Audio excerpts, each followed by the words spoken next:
Welcome to the Tech Egg. Don't get scrambled. Enjoy the video. You start by preparing hardware. Charge the Quantum 910X to at least 50% so firmware updates won't fail.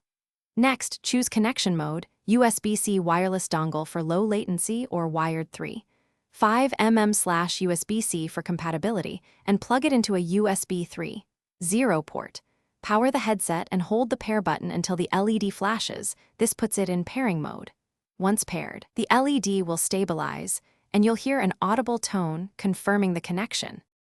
Once connected, install JBL Quantum Engine on your PC to get firmware updates and profile controls. This is essential for the 910X to function optimally. Open the app and let it perform any firmware flash. Don't interrupt power during this step. Next, set the headset as the default playback and recording device in your operating system so games and chat use it. In the app, enable Surround or 7. 1. Choose your preferred EQ preset and set the sample rate to 48,000 Hz for stable voice and game audio.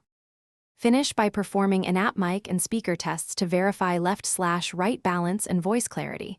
Make small EQ tweaks while listening. Adjust the headset fit, rotate ear cups, set clamp pressure, and position the boom mic 1-2 cm from your mouth for optimal voice pickup.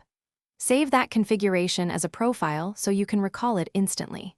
If audio or mic fails, the key troubleshooting tip: reflash firmware via Quantum Engine after a full headset charge and use a different USB port or cable before contacting support.